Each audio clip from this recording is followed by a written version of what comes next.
അമിതമായിട്ടുള്ള രക്തസമ്മർദ്ദം ഇന്ന് എല്ലാവരും പേടിക്കുന്ന ഒരു അസുഖം അല്ലെങ്കിൽ ഒരു ജീവിതശൈലി രോഗമാണ്.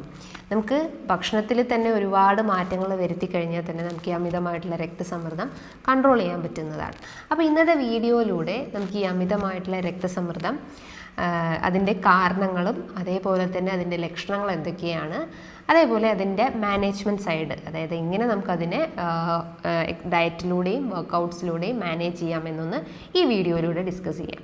ഹായ്, ഞാൻ doctor Juhi Das, QNB health കെയറിലെ ഹോമിയോപ്പതി ഫിസിഷ്യനാണ്.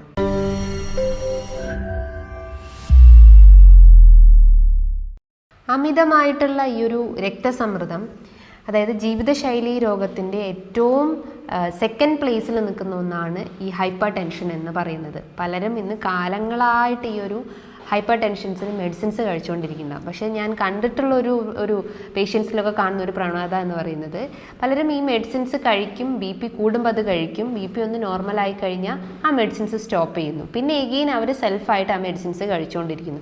ഇങ്ങനെ ഒരു മെത്തേഡ് അല്ലെങ്കിൽ ഈ ഒരു പാറ്റേൺസ് ആണ് മിക്ക പേഷ്യൻസിൻ്റെ ഇടയിലും കാണപ്പെടുന്നത്.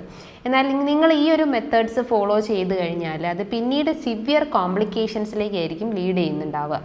കാരണം നമ്മൾ ഈ ഒരു ഡോക്ടർ നിർദ്ദേശപ്രകാരം ഇല്ലാതെ നമ്മൾ ഒരു മെഡിസിൻസ് അല്ലെങ്കിൽ ഒരു ടാബ്ലറ്റ്സോ കഴിക്കാൻ പാടുള്ളതല്ല.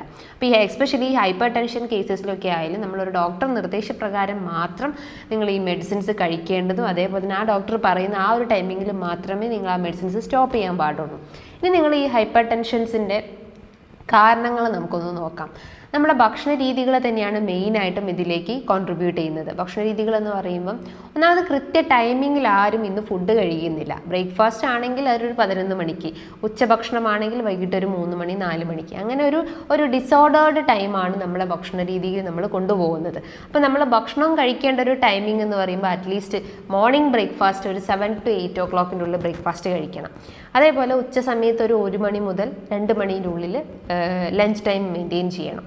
അതേപോലെ തന്നെ വൈകിട്ട് ഒരു ഡിന്നർ ടൈം ആണെങ്കിൽ ഏറ്റവും കൂടുതൽ അല്ലെങ്കിൽ ഏറ്റവും കുറഞ്ഞൊരു സമയം എന്ന് പറയുന്നത് 8 o'clock, അതായത് 7 to 8 o'clock ഉള്ളിൽ ഡിന്നർ മെയിൻറ്റെയിൻ ചെയ്യണം. ഉറങ്ങുന്നതിൻ്റെ ഒരു 3 മണിക്കൂർ മുന്നേ എങ്കിലും നമ്മൾ ഭക്ഷണം കഴിച്ചിരിക്കണം. കാരണം നമ്മൾ ഈ ഉറങ്ങുന്നതിൻ്റെ ആ ഒരു ടൈമിങ്ങിൽ അല്ലെങ്കിൽ ആ ഡൈജഷൻ പ്രക്രിയ നടക്കണമെങ്കിൽ ഹൃദയം കൂടുതലായിട്ടും പമ്പ് ചെയ്യണം, രക്തത്തിനെ കൂടുതലായിട്ടും പമ്പ് ചെയ്തുകൊണ്ടിരിക്കണം. അപ്പം ആ ഒരു ബുദ്ധിമുട്ടുകൾ കാരണം നമുക്ക് സ്ട്രോക്കിൻ്റെയും അതേപോലെ തന്നെ ഹാർട്ട് അറ്റാക്കിൻ്റെ പ്രശ്നങ്ങൾ ക്രിയേറ്റ് ചെയ്യാൻ ചാൻസസ് ഉണ്ട്. അപ്പോൾ അതാണ് പറയുന്നത്, നമ്മൾ ഭക്ഷണം കഴിക്കുന്നതിൻ്റെ അല്ലെങ്കിൽ ഉറങ്ങുന്നതിൻ്റെ 3 മണിക്കൂർ മുന്നേ ആയിട്ട് വേണം നമ്മൾ ഭക്ഷണം കഴിക്കേണ്ടതെന്ന് പറയും.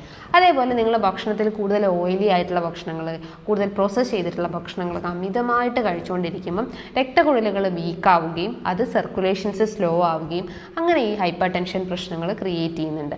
അതേപോലെ ടെൻഷൻ ഇതിൽ ഏറ്റവും വലിയൊരു കീ ഫാക്ടറാണ്. ടെൻഷൻ കൂടുമ്പോൾ നമ്മുടെ ശരീരത്തിൽ കോർട്ടിസോൾ ലെവൽ ഇൻക്രീസ് ആവും. അപ്പോൾ കോർട്ടിസോൾ ലെവൽ നമ്മുടെ രക്തക്കുഴലിനെ ഡാമേജ് ആക്കുകയും അത് ബ്ലോക്ക് ടെൻഡൻസിയിലേക്കും ഹൈപ്പർ ടെൻഷൻസിലേക്കും ലീഡ് ചെയ്യാനുള്ള ചാൻസസ് ഉണ്ട്. അതേപോലെ തന്നെ ഇന്ന് മെജോറിറ്റി ഓഫ് ആളുകൾക്കും ഉള്ള ഒരു ഡെഫിഷ്യൻസിയാണ് വൈറ്റമിൻ ഡിൻ്റെ ഡെഫിഷ്യൻസീസ്. വൈറ്റമിൻ ഡി ശരീരത്തിൽ കുറയുമ്പോൾ ഓട്ടോമാറ്റിക്കലി നമ്മുടെ ശരീരത്തിൽ ഹാപ്പി ഹോർമോൺസ് ആയിട്ടുള്ള സെറോട്ടോണിൻ ശരീരത്തിൽ കുറയുകയും അതിനോടൊപ്പം തന്നെ നമ്മുടെ ശരീരത്തിലെ മെലാറ്റോണിൻ, അതായത് സ്ലീപ്പിനെ കൺട്രോൾ ചെയ്യുന്ന മെലാറ്റോണിൻ ഹോർമോൺസും ശരീരത്തിൽ കുറയുമ്പം ഓട്ടോമാറ്റിക്കലി അത് ഹൈപ്പർ ടെൻഷൻസിലേക്ക് ലീഡ് ചെയ്യാനുള്ള ഒരു ചാൻസസ് ഉണ്ട്.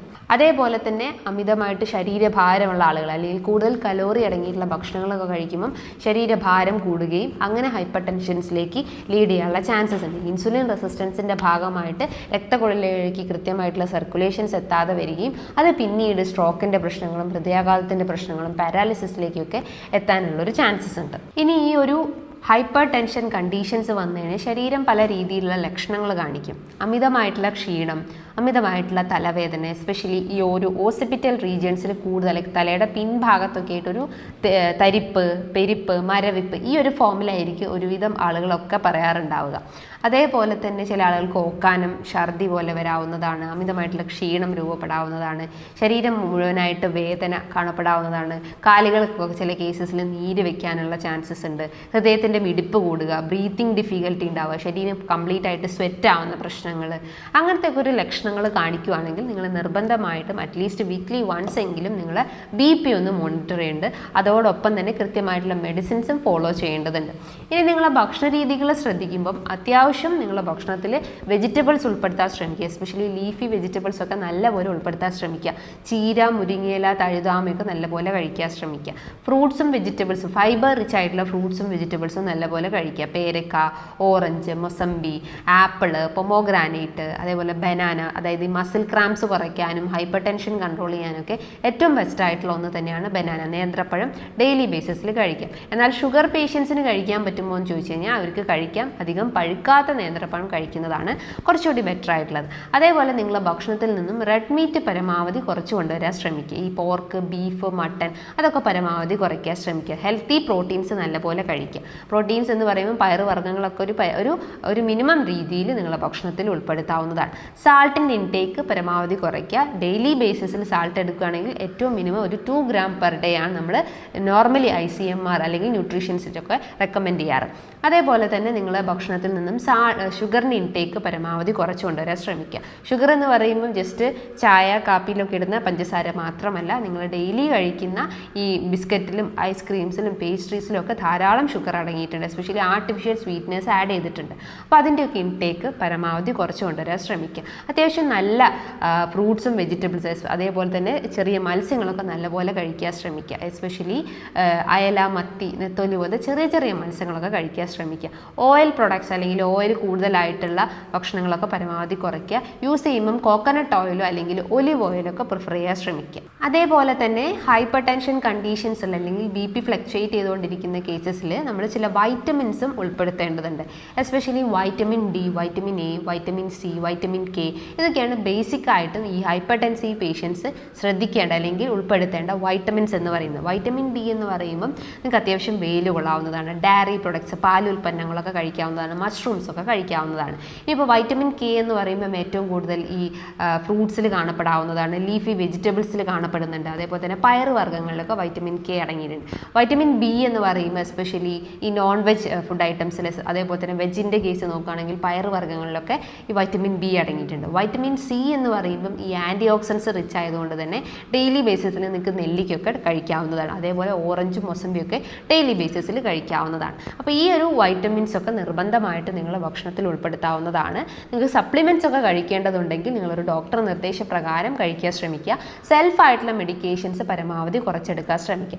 അതോടൊപ്പം തന്നെ കൃത്യമായിട്ടുള്ള വർക്കൗട്ട് ചെയ്യാൻ ശ്രമിക്കുക. വർക്കൗട്ട് മീൻസ് കാർഡിയാക് വർക്കൗട്ട്സ്, അതായത് ഹൃദയത്തിൻ്റെ ആ ഒരു പമ്പിങ് കപ്പാസിറ്റി ഒന്ന് ബാലൻസ് ചെയ്ത് കൊണ്ടുവരുന്ന ആ ഒരു കാർഡിയാക് വർക്കൗട്ട്സ് ഒക്കെ ചെയ്യാൻ ശ്രമിക്കുക. അത്യാവശ്യം വെള്ളം കുടിക്കുക. ഒരു 3 ലിറ്റർ മുതൽ 4 ലിറ്റർ വരെയെങ്കിലും ഏറ്റവും മിനിമം വാട്ടർ ഇൻടേക്ക് മെയിൻറ്റെയിൻ ചെയ്യാൻ ശ്രമിക്കുക. ഈ പറഞ്ഞിട്ടുള്ള കാര്യങ്ങൾ കൃത്യമായിട്ട് നിങ്ങൾ ഫോളോ ചെയ്ത് കഴിഞ്ഞാൽ നിങ്ങൾ ആ കഴിച്ചുകൊണ്ടിരിക്കുന്ന ആ ഒരു ഡോസേജ് അല്ലെങ്കിൽ മെഡിസിൻസിൻ്റെ ഡോസേജ് നമുക്ക് കൺട്രോൾ ചെയ്ത് വരാവുന്നതാണ്. ഇനി ഇതുമായി ബന്ധപ്പെട്ട് നിങ്ങൾക്ക് എന്തെങ്കിലും ഡൗട്ട്സ് ഒക്കെ ഉണ്ടെങ്കിൽ താഴെ കാണുന്ന നമ്പറിൽ കോൺടാക്റ്റ് ചെയ്യാവുന്നതാണ്. നല്ലൊരു ഹെൽത്ത് ടോപ്പിക്കുമായി വീണ്ടും കാണാം. Thank you.